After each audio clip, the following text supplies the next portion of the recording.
gente lê o capítulo todo porque é pequeno. Vamos ler junto? Mas nos últimos dias acontecerá que o monte da casa do Senhor será estabelecido no cume dos montes. Isso é Miqueias, é Malaquias.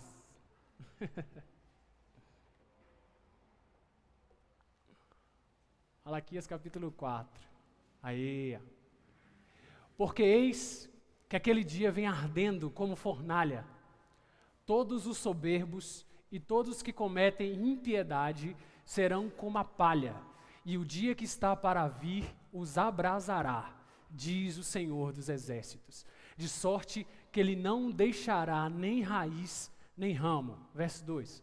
Mas para vós, os que temeis o meu nome, nascerá o sol da justiça, e cura trará nas suas asas, e saireis e saltareis como um bezerro na estrebaria.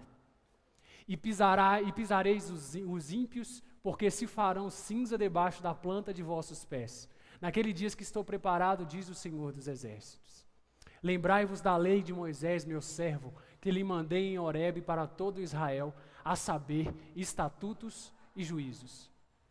Eis que eu vos enviarei o profeta Elias, antes que venha o grande e terrível dia do Senhor. E ele converterá o coração dos pais aos filhos, e o coração dos filhos aos pais, para que eu não venha e fira a terra com maldição. Esse é o último verso. Senhor, nós te damos graças por Jesus Cristo. Te damos graças, Senhor Deus, pela construção que nós tivemos aqui nesse culto. Te damos graças pelo privilégio, Senhor Deus, do Senhor permitir que, estando na videira, Senhor Deus, a gente possa dar fruto e que esse fruto chegue diante do Senhor como um aroma agradável. Te pedimos em nome do Senhor Jesus Cristo que o Senhor nos dê maturidade para poder ouvir o que precisa ser escutado. Pedimos, Senhor Deus, que tudo que seja dito aqui, Senhor Deus, seja recebido em solo fértil. Não permita que as preocupações, Senhor Deus, venham tomar o nosso coração. Permita, Senhor Deus, que nós possamos sair daqui edificados a partir do nome do Teu Filho Jesus. É assim que cremos. Amém. Meu irmão, o livro de Malaquias, ele é um livro que às vezes a gente deixa de colher algo tão profundo por um certo preconceito. Porque toda vez que a gente fala a respeito de Malaquias, a gente só lembra de Malaquias 3:10, que diz: trazei todos os dias na casa do tesouro para que haja mantimento na minha casa. Só que o livro é muito profundo, irmão. Não é isso. A intenção do cara não é pedir dinheiro. A intenção do cara não é colocar medo em você ao dizer que se você não der, os gafanhotos vão vir e vão te engolir. Essa nunca foi a intenção. Quando a gente lê a Bíblia, às vezes a gente deixa passar desapercebido, existe toda uma história por trás de cada livro. Por exemplo, o livro de Malaquias, ele foi escrito com outros livros. Quando você entende todo o contexto, você tira o peso e recebe a glória. É simples assim. Um exemplo disso, por exemplo, quando Salomão ele constrói o templo, ele retirou do seu ombro o peso da responsabilidade do templo. Quando Salomão tirou o peso da responsabilidade do templo, o Senhor encheu a casa de glória. Os sacerdotes que estavam se preparando há muito tempo para poder distribuir as ofertas e fazer acontecer, a palavra diz que eles não conseguiram ficar de pé, tamanha era a glória do Senhor. Quando a gente tira o peso de um determinado lugar, a gente experimenta glória, irmão. E nós vivemos em um tempo em que muitos pesos são colocados nas nossas costas.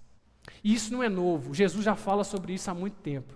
Jesus disse que os fariseus eram os caras que falavam, colocava peso, mas eles não queriam levar nem com a unha aquilo que eles falaram, aqueles fardos que eles colocavam na vida das pessoas. E nós vivemos tempos assim, ainda mais na fase em que vivemos. É colocado peso nas nossas costas todos os dias, irmão, todos os dias. E geralmente, quando as pessoas não têm um bom argumento, elas querem colocar medo em cima de nós. E o medo é a pior coisa que você pode colocar sobre a vida de alguém. A pior. Por quê? Porque não te prende aqui, te prende aqui. E quando você é preso aqui, meu irmão, você não aguenta nem viver. Hoje eu acordei, eram umas 6 e alguma coisa, não consegui dormir muito bem, e eu tive uma experiência que há muitos anos eu não tinha. eu estava conversando, foi com o Rafael, com a Rafaela, eu acho que com o Pedro também, um tempo atrás. Quando eu era menino, eu tinha umas experiências que eu olhava para o teto assim, da minha casa, e eu via umas coisas esquisitas, cara. Eu vi uns troços. Sabe aqueles totem que tem no desenho? Aqueles bichos com as caras que você não sabe se é leão, que diabo que é aquele trem? Eu vi aquele troço, velho. Acordava de manhã, olhava pro teto, tá aquele diabo me olhando. Eu falei, sai fora, rapaz. Fechava o olho, aquele troço de novo. Fechava o olho, a cabeça virava um turbulhão de coisas. E há muito tempo eu não sentia isso. Hoje eu não acordei com essa merda, irmão. Acordei com esse trem. Falei, caramba, que negócio é esse? Aí eu pensei, eu vou enfrentar esse negócio de maneira diferente. Agora eu sou crente. Simples assim. Esses pesos, eles são colocados na nossa mente com o intuito de te travar. Porque o Satanás sabe que há muito tempo a dor física não trava as pessoas, mas a dor mental sim. E nós estamos presos por ela. A gente faz o que faz por causa do que há na nossa mente. A gente deixa de fazer o que deixa de fazer por causa do que há em nossa mente. E o livro de Malaquias, ele traz esse peso para nós. Mas hoje a gente precisa entender para que o peso saia e a glória fique. Meu irmão, Malaquias ele foi escrito há muitos anos atrás, quando Esdras, que eu sei que você vai ler depois, ele recebeu uma ordenança do rei Ciro. Ciro falou com Esdras o seguinte, vai para Jerusalém e reconstrói o templo. O rei falou isso, você imagina um trem desse? Volta para sua terra e reconstrói o templo. Aí Esdras foi uma galera junto com ele foi para reconstruir o templo. Você acha que o negócio foi fácil? O pau estava quebrando. Nesse intervalo de tempo, para você ter uma ideia, foi escrito o livro de Esté também.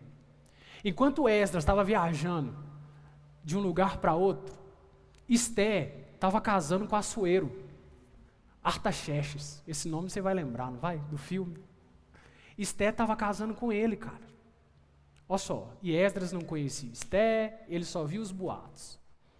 Quando Esté casou com Assuero, passa pouco tempo, um cara chamado Amã cisma com um judeu. Fala assim, velho, eu não vou com a cara desse judeu não. Eu quero que manda matar todo mundo. Aí, Esté era judia. Falou com o cara o seguinte, não rei, peraí, ué. Vai matar não, vamos fazer alguma coisa para isso. Enquanto isso, Esdras estava tentando fazer com que o templo fosse reerguido lá em Jerusalém. E o pau estava quebrando. Aí Esté chega para o rei e fala o seguinte, não, eu quero pelo menos o direito de lutar. E eles ganham o direito de lutar. E o livro de Esté é basicamente isso. Eles lutam e conseguem vencer a guerra. Nesse mesmo intervalo de tempo, tinha mais 2 profetas, Ageu e Zacarias, fora Malaquias, profetizando. O pau estava quebrando para tudo quanto é lado, nego querendo morrer, nego arrancando cabeça do outro. E Ageu, irmão, você tem que ver o que é Ageu. Você vai ler Ageu depois. Ageu, ele tem a coragem de dizer o seguinte, olha, a glória da segunda casa será maior do que a da primeira. Você imagina isso? O pau está quebrando, cabeça está rolando, Esté não está nem vendo a cara do rei, e vem um profeta e diz para você, a glória da segunda casa será maior do que a da primeira. E Esdras estava tendo dificuldade de mandar gente para lá, e o cara está dizendo que a glória da segunda casa vai ser maior do que a da primeira. Nesse mesmo tempo, Zacarias estava lá, velho, profetizando. Zacarias teve 8 revelações. Tudo nesse intervalo de tempo. E o pau quebrando. E esses caras tendo todo esse tipo de conflito. Aí aparece Malaquias, irmão. Escrevendo as coisas que a gente vai escutar. Talvez você se pergunte, o que me interessa saber o que Malaquias escreveu? Malaquias, ele escreveu para um povo específico, para uma classe, melhor dizendo. Malaquias escreveu para uma classe de sacerdotes. A bagunça que estava acontecendo em Jerusalém, ela serve de analogia para, às vezes, algo que está vivendo em nós. Malaquias só vai fazer sentido para nós, e as coisas que estão descritas aqui só vão fazer sentido para nós. A gente só vai conseguir ter alegria ao escutar o que a gente escutou no capítulo 4, que o sol da justiça virá, quando a gente entender todo o contexto. E eu esqueci de dizer, nesse intervalo de tempo tinha Neemias também, velho. O Senhor falou com Neemias, vai e reconstrói os muros. Então, meu irmão, você já viveu numa casa em que foi reformada? Já? Já teve reforma na sua casa? Você imagina aquele tanto de pedreiro andando para cima e para baixo? Que desconforto que é aquele negócio. Jerusalém estava desse jeito. Nego andando para cima e para baixo. Neemias, ele tem a capacidade de dizer, olha, velho, teve um dia em que eu estava com a colher de pedreiro na mão e na outra eu estava com a espada, de tanto que o pau estava quebrando. Não tinha descanso, irmão. Essa era Jerusalém, essa bagunça. Mas teve uma ordem para que essa cidade fosse edificada para receber a profecia de Malaquias. Em primeiro lugar, o Senhor fez questão de cumprir a palavra dele. Existia uma profecia em que o Senhor disse o seguinte, depois de 70 anos, quem profetizou isso foi Jeremias, eu vou fazer com que o povo volte da Babilônia. A primeira coisa que eu e você precisamos saber é, aonde estamos? Talvez estamos em Babilônia ainda. Uma bagunça. Cada um fazendo o que quer, da forma que quer. Sem escrúpulos. Vivendo a vida, curtindo a vida adoitada. As coisas só vão acontecer quando nós sairmos de lá. E o Senhor, Ele diz, depois que você sair, reconstrua o local de adoração. Mas, Senhor, está uma bagunça aqui. As pessoas nem te conhecem, Senhor. Reconstrua o lugar de adoração. É isso que Esdras foi chamado para fazer. Depois disso, o Senhor ele fala com Neemias, agora reconstrua os muros dessa cidade. Construa aí uma fortaleza. Mas, Senhor, não tem gente para ajudar a construir. Reconstrua os muros da cidade. Crie um lugar seguro para proteger o lugar de adoração. E aí? Agora, vocês estão prontos para receber o que eu tenho para dizer. Capítulo 1 de Malaquias diz assim: peso da palavra do Senhor contra Israel pelo ministério de Malaquias. Percebe que é contra? Em algumas, a versão está o quê? Tem outra versão, Sara?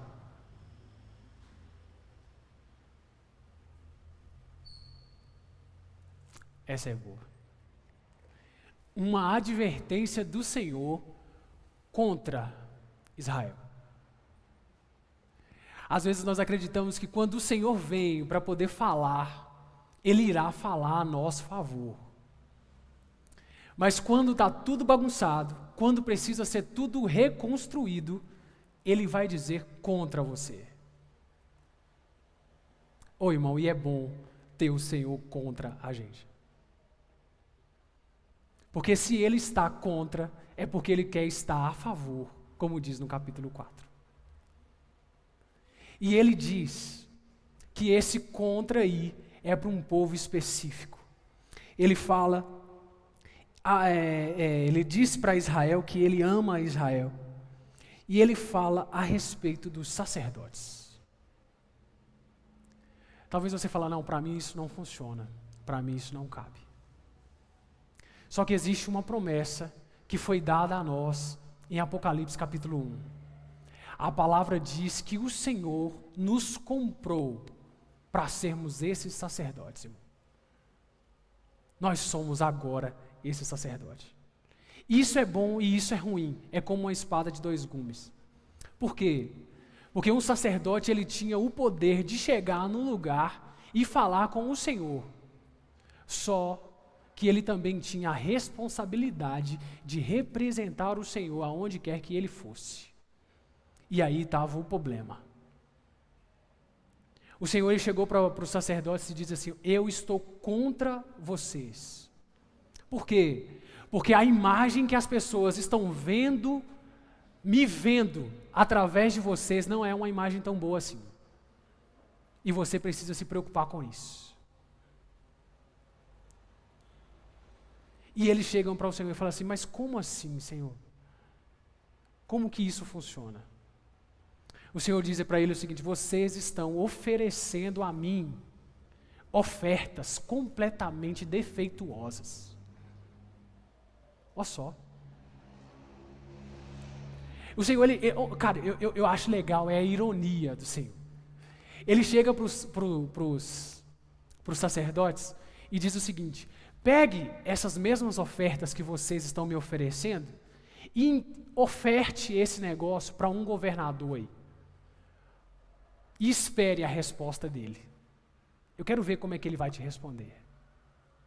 E essa pergunta cabe a nós. Meu irmão, às vezes a gente acredita que oferta é dar dinheiro só. Mas o sacerdote, ele tinha um peso muito grande, que a vida dele era uma oferta. E a nossa? Como tem sido essa oferta que nós estamos oferecendo para o Senhor? Como é que está esse negócio aí? Você está chegando diante do Senhor com um boi manco, cego, de qualquer jeito?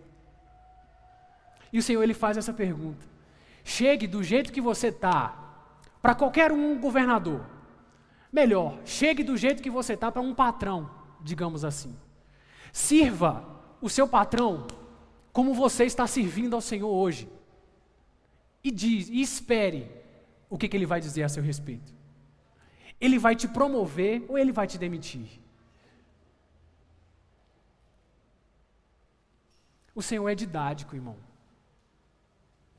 Muito didático. Talvez você pense que pela pouca idade não vale a pena se preocupar com isso. Mas se eu fosse você, eu me preocuparia.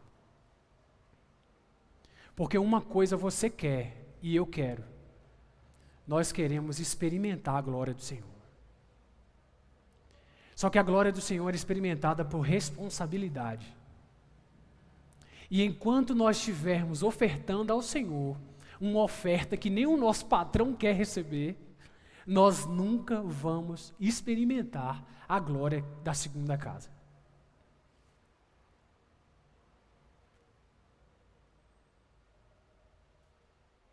O sacerdote, irmão, é muito bom de ser. Você experimenta algo que qualquer outro tipo de pessoa não experimenta. A palavra diz no livro de Malaquias aqui mesmo, que as pessoas vão chegar diante de você, esperando que você diga a elas palavras do Senhor, palavras de salvação. Já imaginou isso, velho?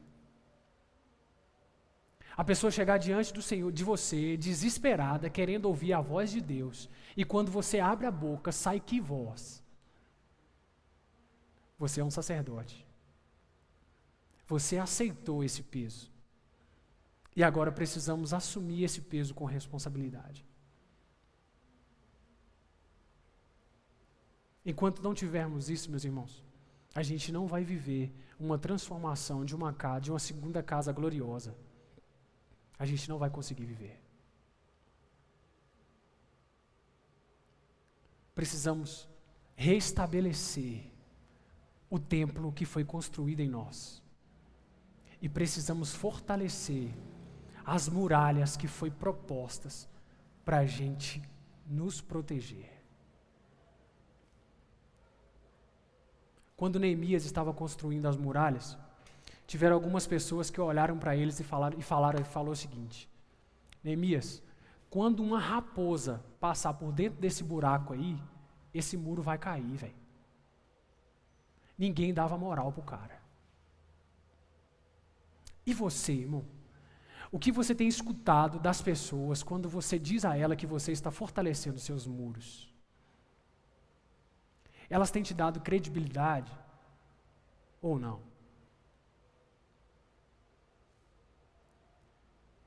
Porque o Senhor chamou, o Senhor prometeu, mas o Senhor não fez. Quem precisou fazer foi os próprios caras. Quando o Senhor chamou a Esdras para estabelecer o templo, Ele só falou, vai, o resto é com você. Da mesma forma a gente. Jesus ele faz um convite, venha a mim todos vós que são cansados e sobrecarregados, que eu vos aliviarei. Mas me seguir é responsabilidade sua. Ele faz a proposta, te dá a condição, mas caminhar é por sua conta. Edificar uma barreira de proteção para que Satanás não consiga bater de frente com você é por sua conta. Criar um ambiente de adoração dentro de você é por sua conta, cara. Só isso.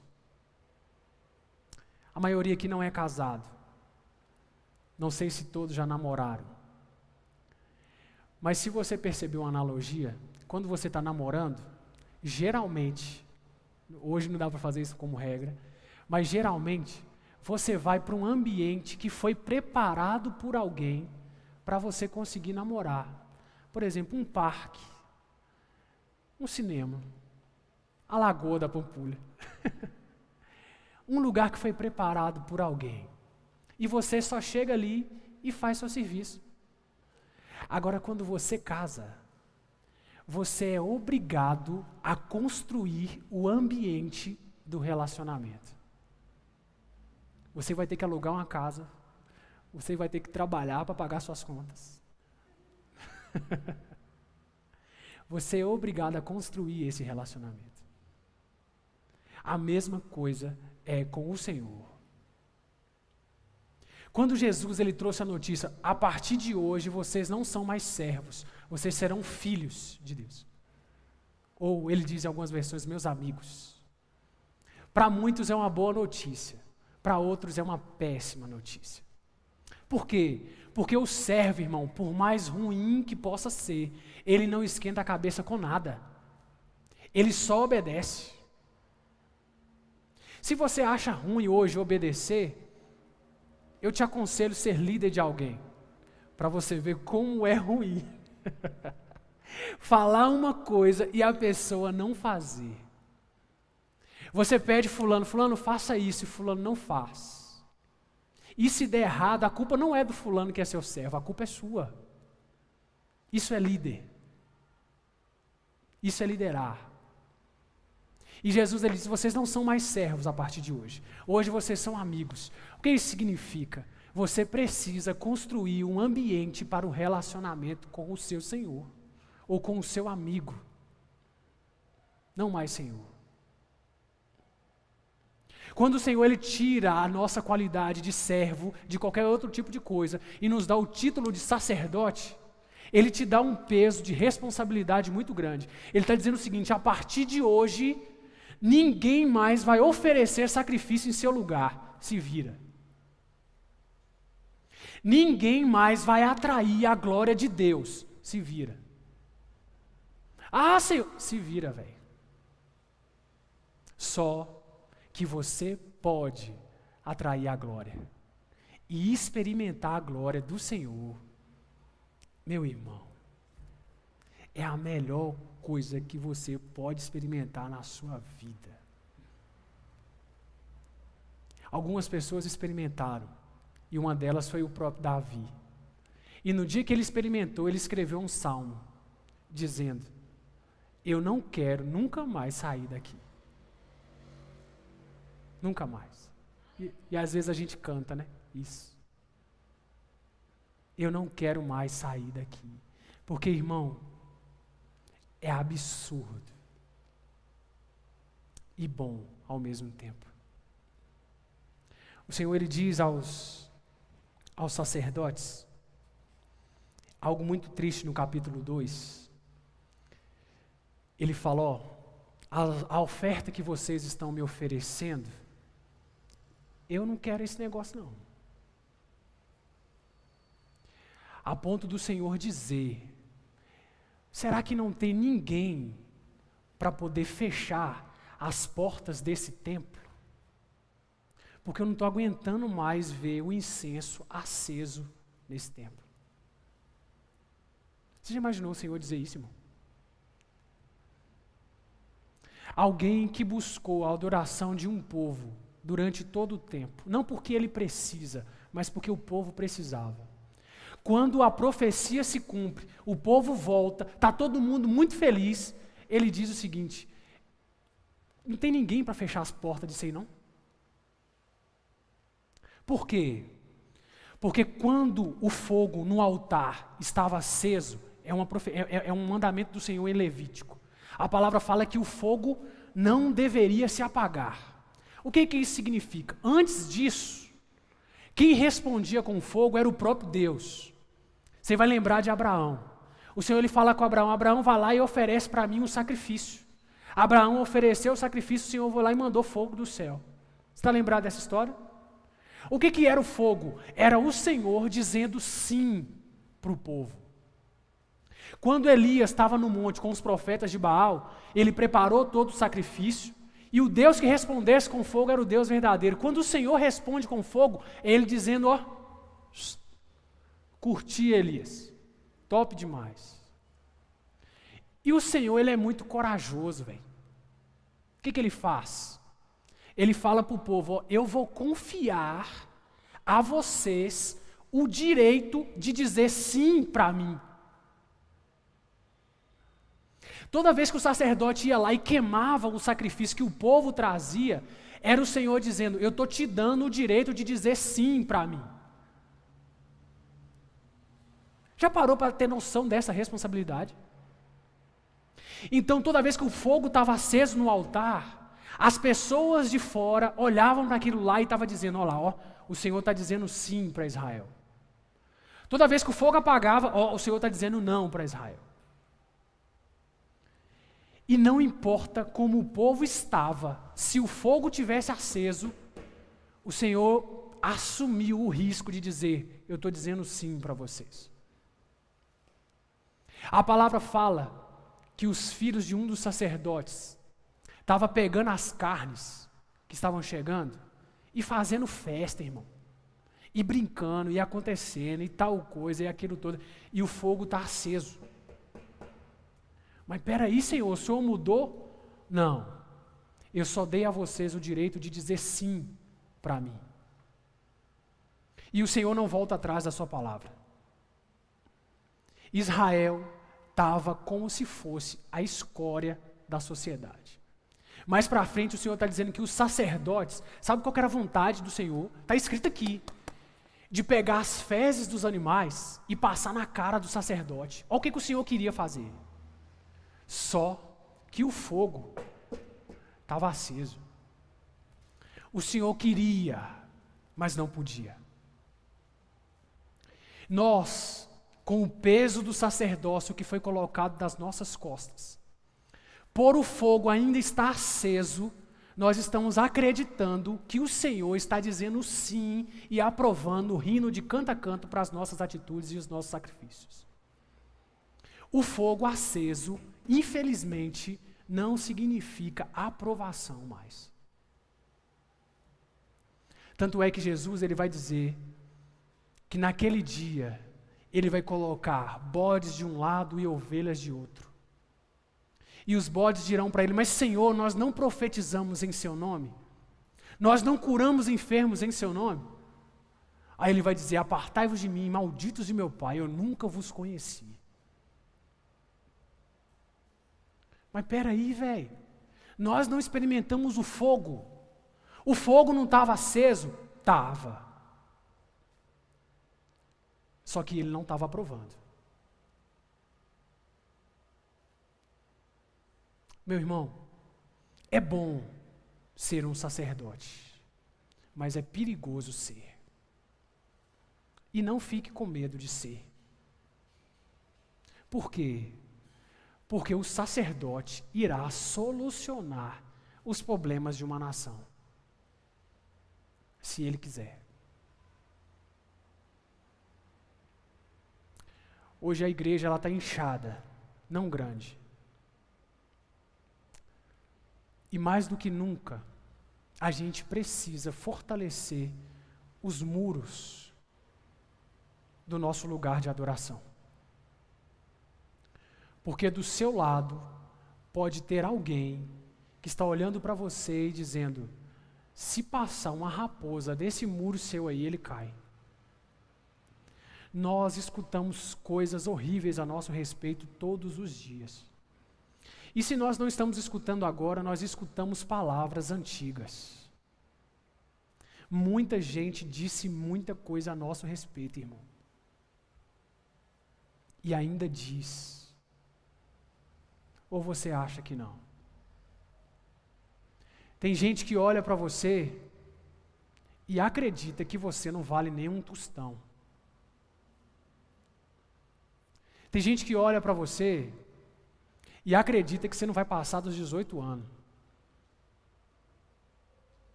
Tem gente que acorda te amaldiçoando e dorme te amaldiçoando.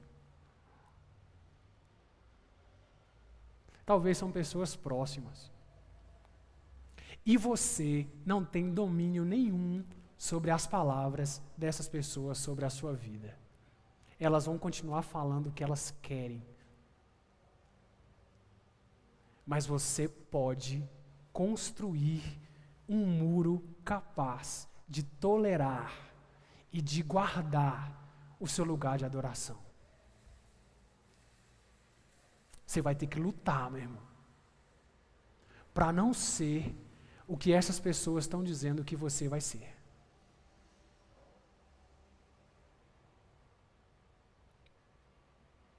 Não se coloque em uma posição de coitado, irmão, porque você não é coitado. Coitado é bicho, você não. Você é sacerdote. E se você quiser trazer a glória, você pode. Só você querer. E você precisa querer. Não discuta com ninguém. Neemias, quando ele estava construindo os muros, teve um cara que queria pegar ele. Viu que a construção dos muros estava adiantada e falou: Neemias, vem cá. Estou querendo ter uma conversa com você, vamos tomar um café aqui. Só que o cara queria era matar ele, cara. Neemias, ele teve um discernimento do Senhor, dizendo: não vou não. A obra que eu estou fazendo é muito mais importante do que o seu café.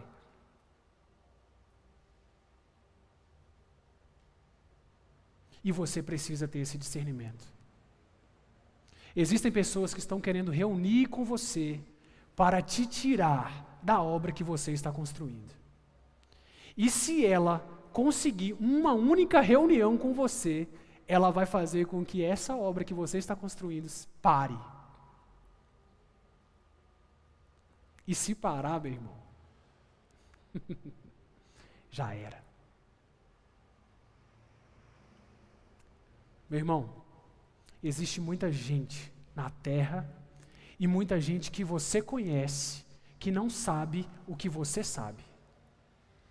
E você tem a responsabilidade de conduzir essas pessoas como sacerdote para o Senhor.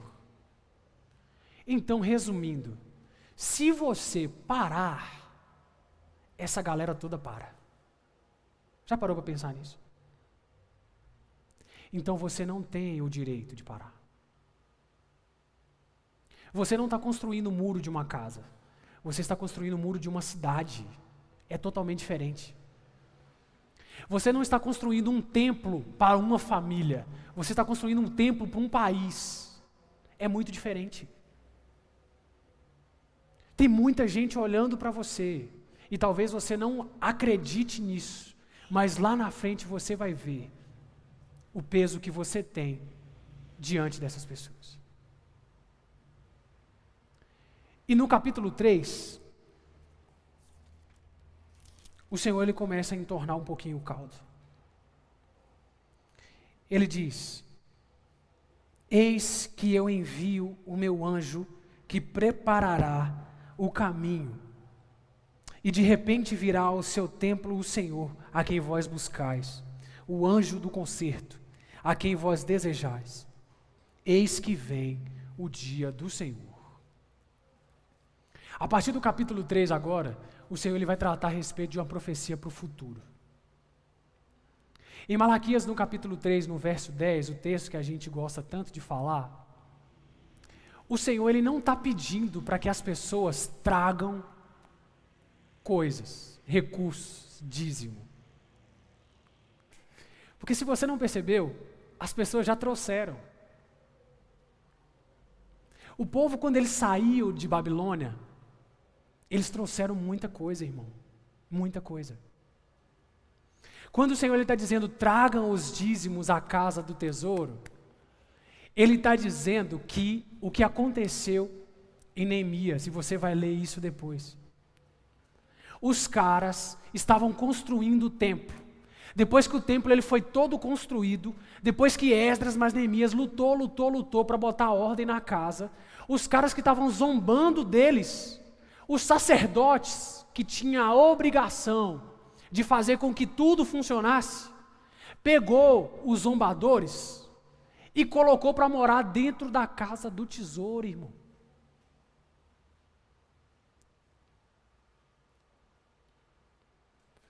Aí Malaquias diz: traga de volta todos os dízimos à casa do tesouro.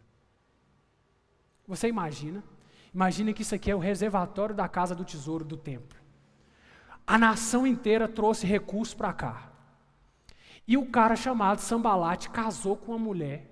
E o sacerdote, para fazer uma média com Sambalate, tirou tudo daqui e fez aqui a casa para o Sambalate, irmão.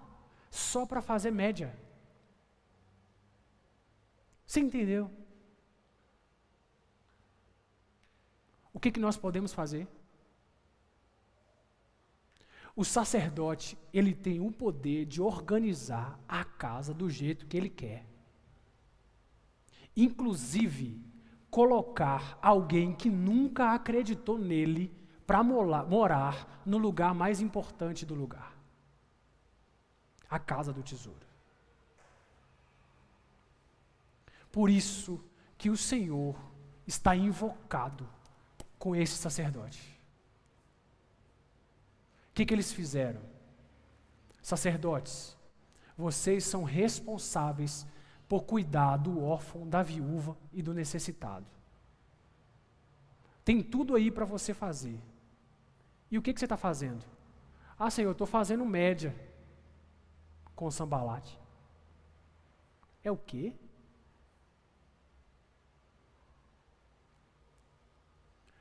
Meu irmão, o sacerdote, ele só tem compromisso com o Senhor. E ele só precisa agradar o Senhor e mais ninguém. Você não precisa fazer média com ninguém, irmão. Com ninguém.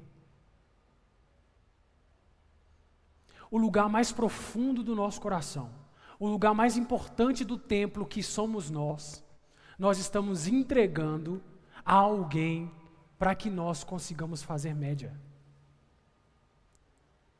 Para que nós possamos sair bem na fita. E o Senhor lhe diz: tire esse cara daí e traga de novo todos os dízimos à casa do tesouro. Para que haja mantimento. Porque o meu compromisso nunca foi com esse cara. O meu compromisso sempre foi com a nação de Israel. Esses somos nós, meus irmãos. Nós temos um compromisso com o Senhor e com as coisas que o Senhor tem compromisso. Com mais nada além disso. Não se preocupe, cara. E o Senhor, Ele chega a dizer uma lista de coisas aqui, que Ele tenta bater de frente. Ele diz no verso 5: e chegar-me-ei a vós para juízo, e serei uma testemunha veloz contra os feiticeiros, contra os adúlteros, e contra os que juram falsamente. Talvez quando a gente fala a respeito de feitiço, a gente pensa num cara batendo tambor, colocando um pé de sapo numa sopa e fazendo esse tipo de coisa. Mas na verdade não. Feiticeiro é todo cara que acredita que se ele fizer um determinado tipo de rito, ele irá conseguir um benefício a partir daquilo. Qualquer coisa. Não sei se você já passou por isso, se teve esse tipo de superstição. Se pisar numa linha, um rasgo desse aí, você quebra a coluna da sua mãe. Se o chinelo ficar desvirado, sei lá quem vai morrer. Se não sei o que acontecer, o outro lá vai dar ruim. Se você colocar sal na porta da sua casa, o demônio não entra. Isso é feitiço, irmão. E nós estamos carregados de superstições. Carregados.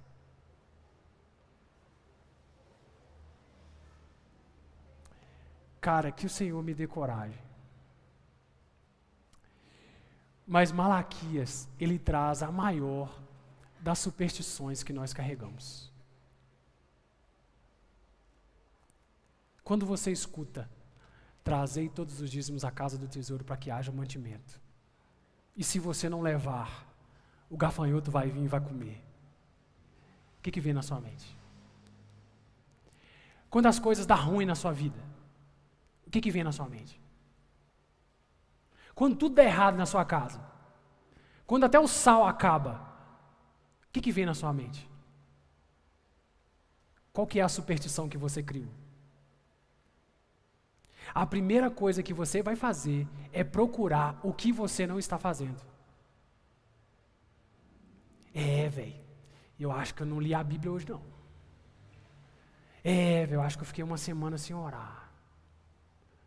Ah, rapaz, então quer dizer que isso tudo está dando ruim porque eu estava assistindo aquele cara lá, né? Você cria superstições.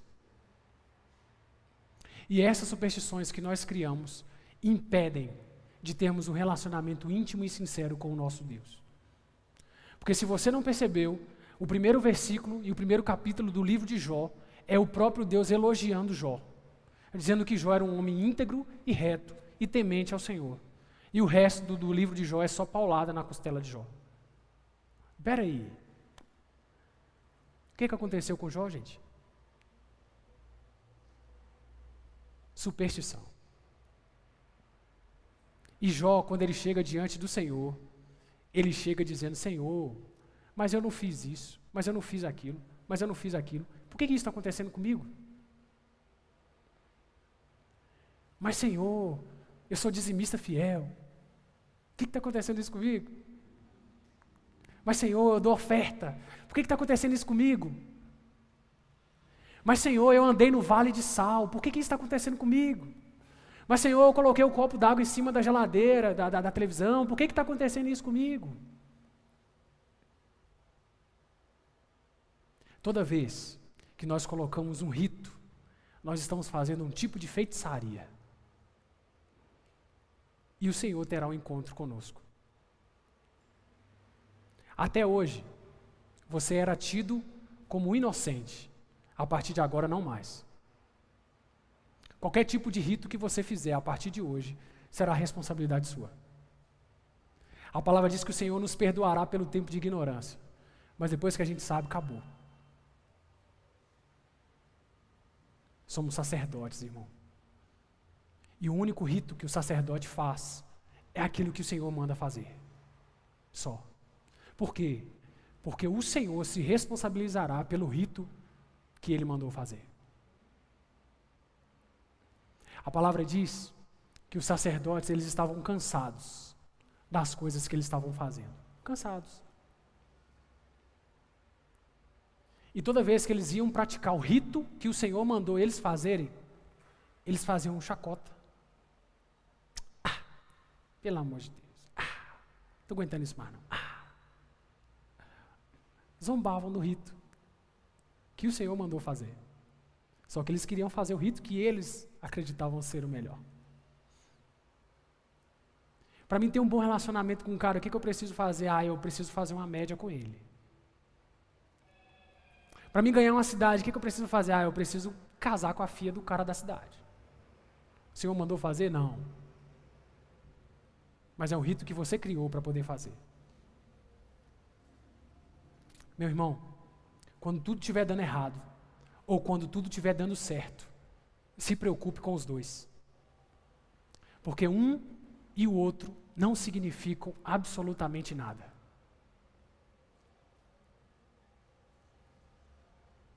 O Senhor, Ele tem uma opinião a respeito das coisas que eu e você estamos vivendo.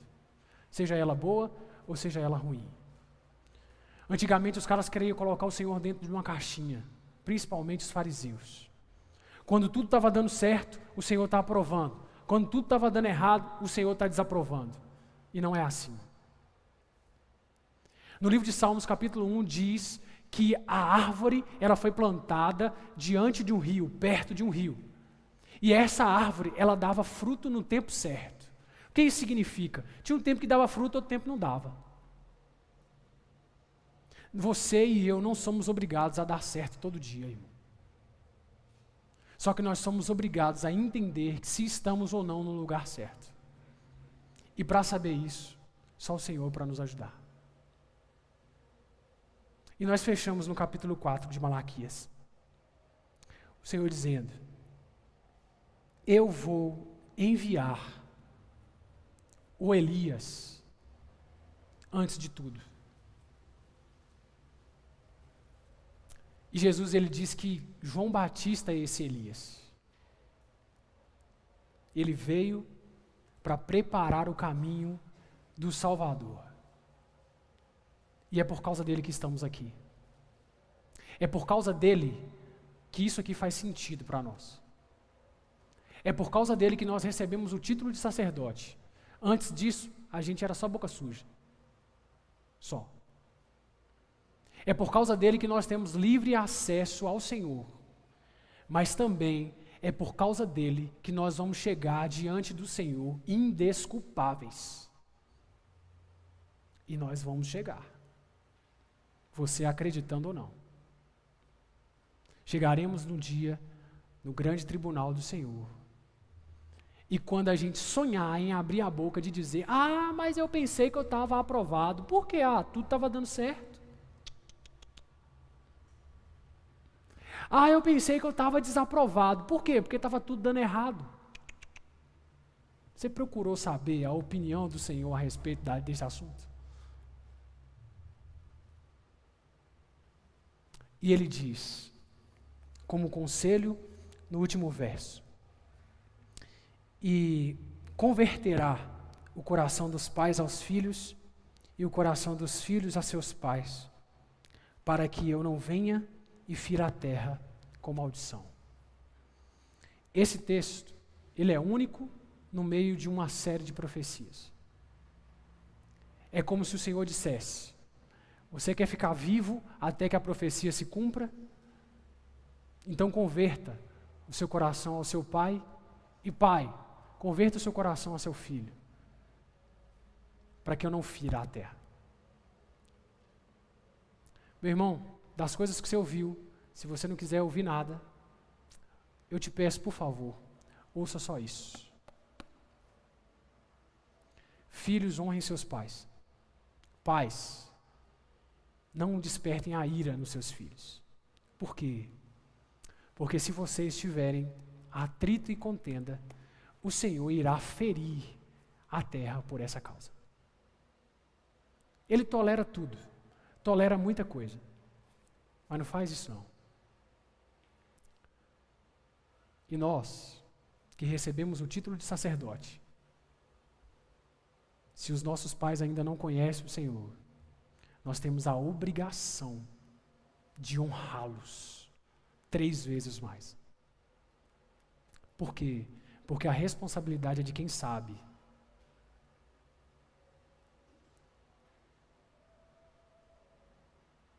E se você sabe, a responsabilidade é sua. Que o Senhor nos ajude. Vamos orar? Senhor, nós te damos graças por Jesus Cristo. Nós te agradecemos, Senhor Deus, pela Tua palavra. Nós entendemos a dureza das coisas que foram ditas. E nós te pedimos em nome do Senhor Jesus Cristo,